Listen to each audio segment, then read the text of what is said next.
it was the 3rd year of the reign of King Ahasuerus, emperor of vast Media Persia, with 120 provinces stretching from India to Ethiopia. This was the year of the great celebration at Shushan Palace, to which the emperor invited all his governors, officials, and army officers. The celebration lasted 6 months, and when it was all over, the king, feeling very merry with wine, told his servants to bring Queen Vashti to him, with a royal crown upon her head, for he wanted to show her off to everyone. But Queen Vashti did not like the idea at all. So he wants me for a showpiece, to come at his beck and call. And though I am the fairest of all, I shall treat his command with the utmost contempt. Go, tell the king, I will not relent.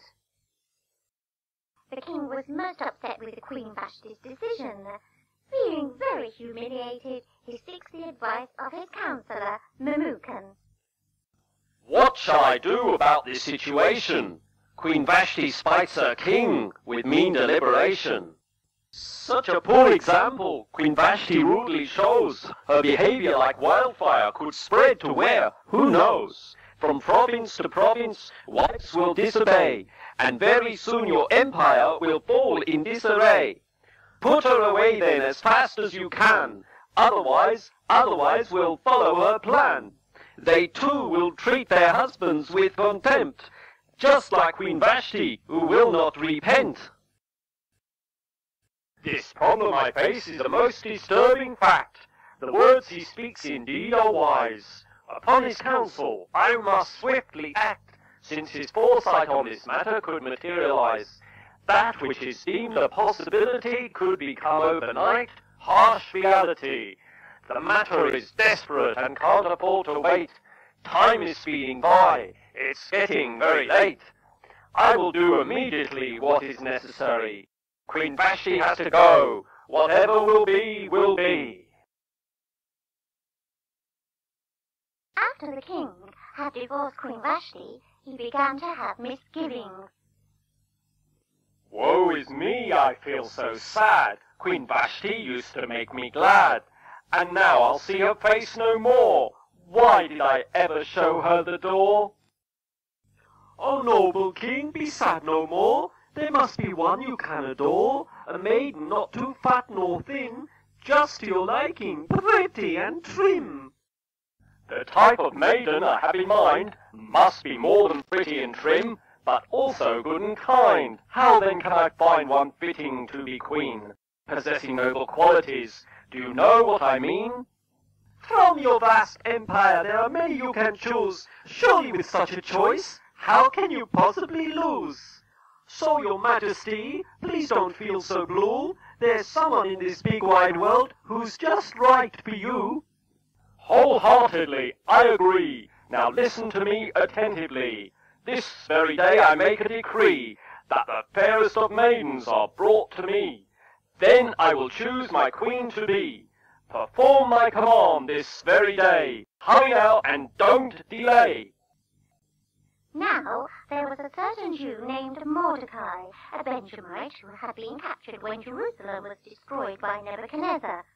Mordecai had a beautiful cousin named Esther, whose mother and father were dead, and whom he adopted and raised as his own daughter.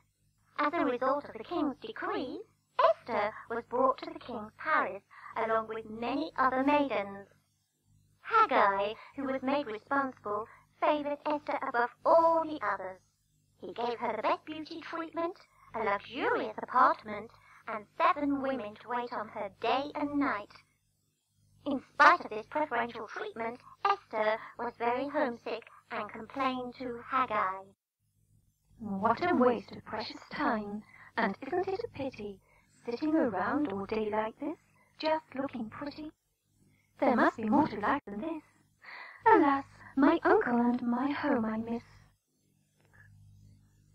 Please, dear Esther, don't lose heart. It won't be long now before you play your part.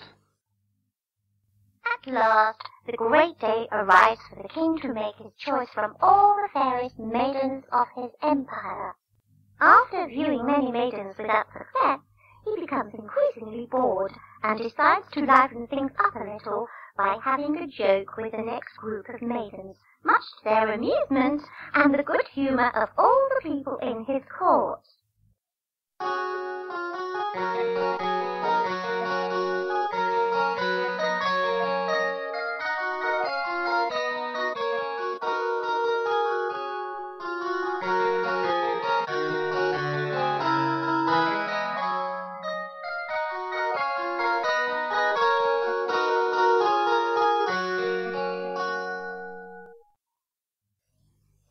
What a blow!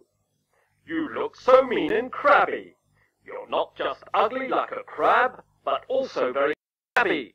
I want to see the next one, and this time not so shabby. Ha ha ha ha ha! Next one!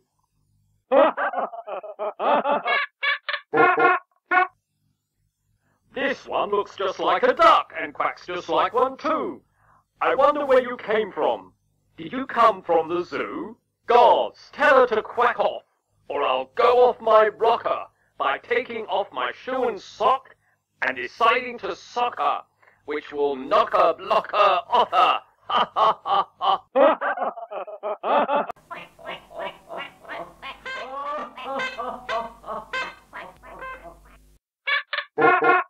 Next one. Oh my, I've never seen a maiden who looks so like a horse. You're no better than the others, and just as coarse, of course. Have you come straight from the farm, chewing straw and hay? If my judgment serves me right, you know how to neigh. Ha ha ha ha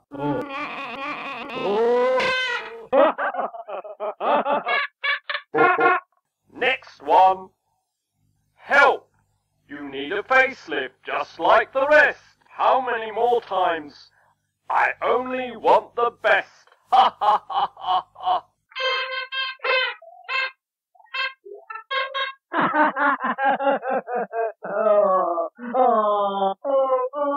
I'll never find my queen. What a life, without a wife.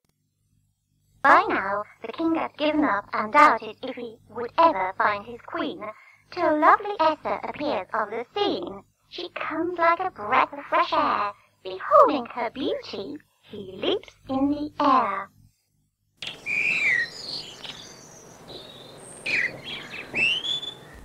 Esther, your beauty is beyond compare. My kingdom with you I gladly will share. You must be a gift from heaven above. Your eyes are so gentle like those of a dove. You shall be my queen, my bride, my love, for we fit together like hand in glove. Your countenance is so fair and so comely. Oh, how you completely overwhelm me.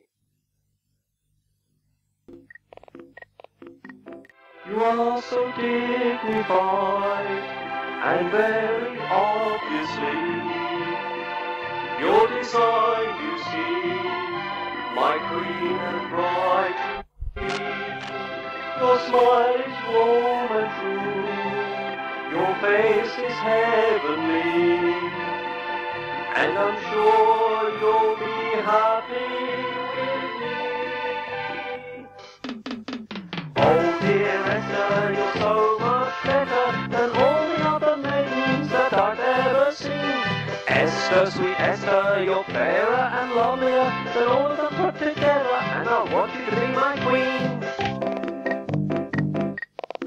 The more I gaze at you, it's very clear to see you're more beautiful than I'd ever dreamed you'd be.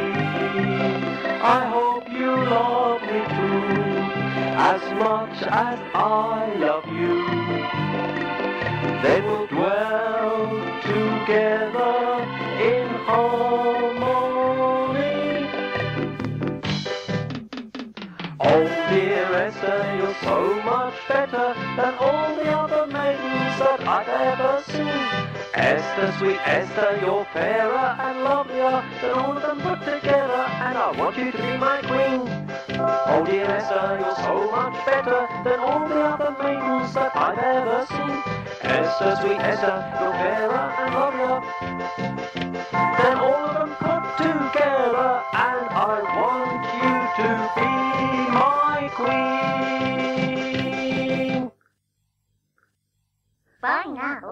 Mordecai had been made a government official. One day, when Mordecai was at the palace gate, he overheard two guards plotting to assassinate the king. He passed the information on to Esther, who told the king, crediting Mordecai with the information. The two guards were found guilty and executed. This was recorded in the history book of the reign of King Ahasuerus. Very soon the king appointed Haman to be his prime minister. Haman, oh Haman, you will be my man to execute my judgments, so do the best you can. Help to rule my empire, keep it in control. Make all men go to work, yes, keep them off the dole. Law and order I place into your hands. Separate the good from bad, destroy my enemies' plans. At last the king has made me great, and how my heart burns with hate. Now I can exploit my power to choose the Jews' darkest hour.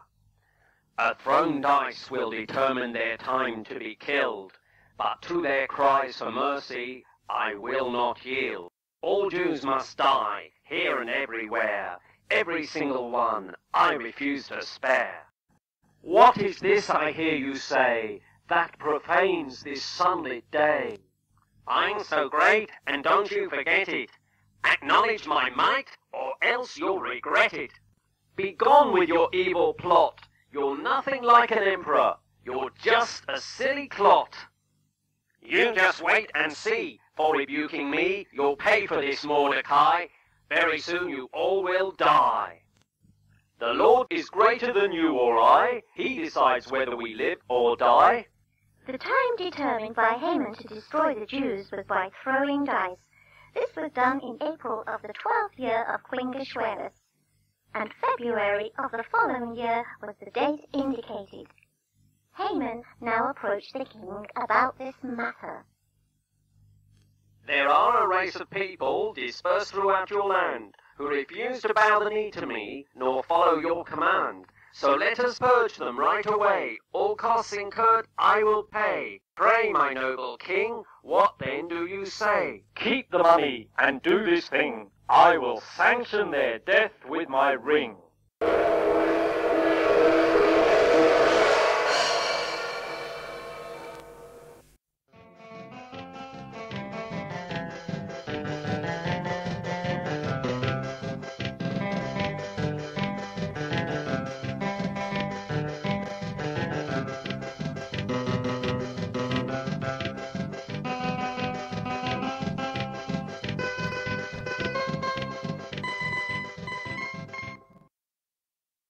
Oh, what shall we do, dear Mordecai? Our beloved people are doomed to die. We shall all be killed without restraint. The very thought makes me feel so faint. What can a mortal man like me do or say? I have no power to change this appointed evil day. Yet take courage, my dear one, for God above overflows with justice, mercy, truth, and love. We are the chosen people, the apple of God's eye. Since he favors us, how can he let us die? I will plead our cause this very day. I must hurry to the palace gate to fast and pray. Help us, O Lord, save our people, save our people, save our people, save our people. Fast and pray, we fast and pray, night and day.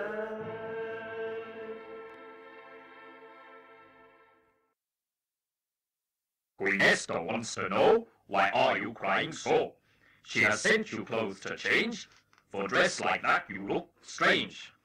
In sackcloth and ashes I stay as I am, to pray and fast against Haman's evil plan. Tell Esther to plead for our people to the king, because wicked Haman wants to do an evil thing, which is to kill our people, here and everywhere, man, woman, old and young, nor babe will he spare. Your message sounds very serious indeed, but Queen Esther says she dare not plead, because the king may not accept her. Within is in the court, she faces golden scepter. Tell Esther to fear God, not man, for to save our people is God's sovereign plan. She therefore must beg of the king this urgent case, then she'll find his favour and abundant grace. God has brought her here for such a time as this, and his divine appointment she can't afford to miss. Is what you're saying true? Will the king accept her and extend his golden scepter to the beloved Queen Esther? I'm Mordecai, I cannot lie, I cannot lie.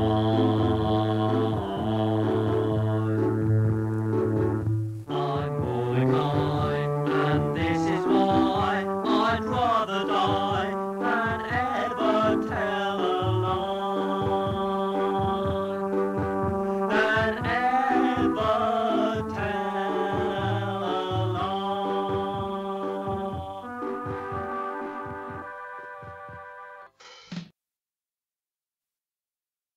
Is there anything more you wish me to tell Queen Esther before my departure? Yes, tell Queen Esther there's no time like the present. No time like the present, so do it right away. Don't put off tomorrow what can be done today. We need to fast and pray right now, we can't afford to wait. Haman's out to get us, he's full of guile and hate. There's no time like the present. Yes, no time like the present.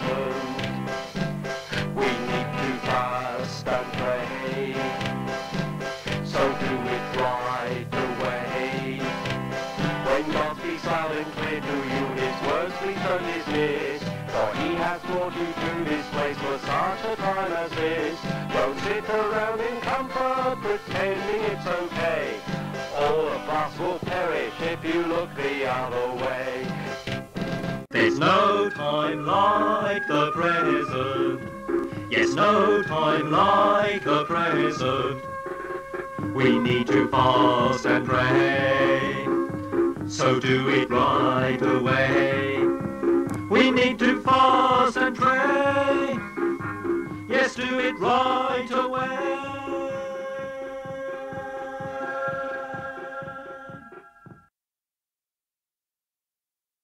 I guess my uncle's right. His advice I can't dismiss. God has brought me here for such a time as this. It is God I fear, not a mortal man. To save our people is God's redeeming plan. Therefore, my own fate I cannot seal nor measure. It is my people's lives which I so deeply treasure. For 3 whole days I will fast and pray. My people will do the same, after which time I will make a firm stand, go to the king's domain. Then, fearing God more than man, I will enter the king's inner court, even though I confess I dread the thought. Hereafter, my own life I shall not heed nor cherish. So, if I perish, then I perish. Queen Esther requests that all her people everywhere fast and pray for 3 whole days.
After those 3 days, Queen Esther approaches the king. Trembling with fear, but very determined, she enters his inner court. Greetings, Your Majesty. Don't be afraid, Esther. Why do you look so pale? Behold my scepter held out to you, therefore you cannot fail. Your undivided loyalty never seems to waver, and within my inner court you have won my grace and favor, my grace and favor. Now I'll speak, for your wish is my command. You're invited to my banquet. Haman is too. It takes place this very day, and is specially prepared for you. Following the banquet, wicked Haman had built a 75-foot gallows intended for Mordecai. One evening, the king couldn't sleep, so he decided to look through the records of his historical kingdom from the library. Whereupon he read how Mordecai had exposed the plot of 2 men to assassinate him, thus saving his life. He was surprised to learn that Mordecai had never been rewarded. Just at that moment, Haman arrived, seeking the king's permission to hang Mordecai on the gallows he just built. But before he could even make his request known, the king immediately ordered Haman to parade Mordecai dressed in the king's royal robes and wearing his crown through the streets filled with cheering people. Haman was humiliated. Well, what did he expect? The time arrived for the second banquet which Queen Esther had prepared for the king, and again wicked Haman was invited.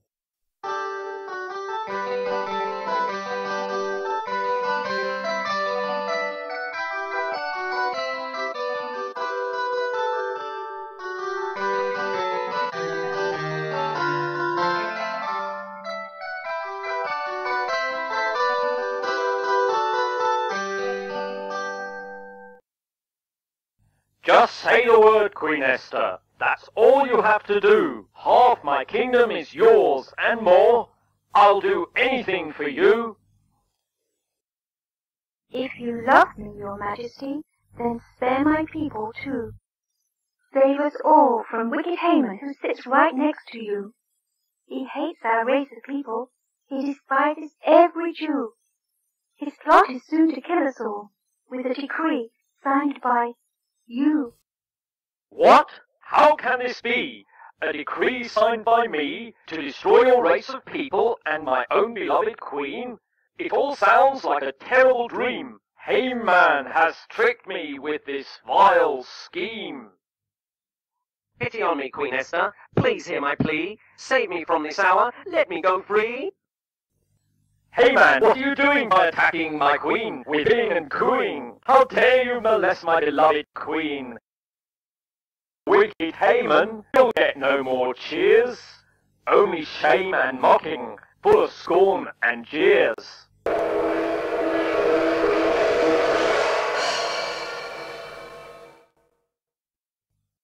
My beloved Queen Esther, I sign a new decree for your people everywhere to be completely free. Hereafter all your enemies will be quickly smitten. By my own hand this decree will be swiftly written. Then everyone will know how much I love you so, and everyone will know that God let your people go.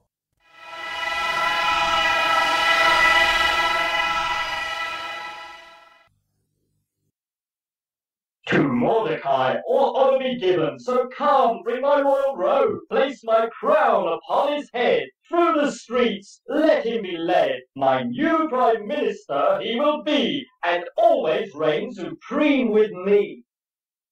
Hail, noble Mordecai! Hail, Queen Esther, too! For God has given us this day to celebrate with you.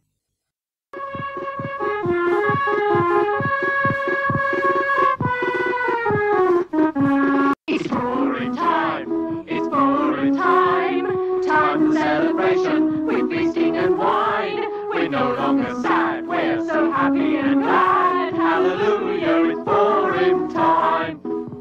It's Purim time, yes, it's Purim time. Time for celebration with great jubilation. We're no longer sad, we're so happy and glad. Hallelujah, it's Purim time.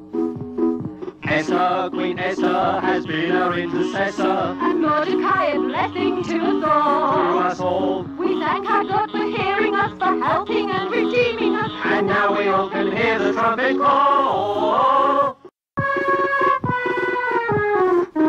It's Purim time, it's Purim time. Time for celebration with feasting and wine. We're no longer sad, we're so happy and glad. Hallelujah, it's Purim time. Blow your horn, it's Purim time. Hoot your hooter, it's Purim time. Ring your bell, it's Purim time. Let's rejoice, it's Purim time. Sing and dance, it's Purim time. Blow your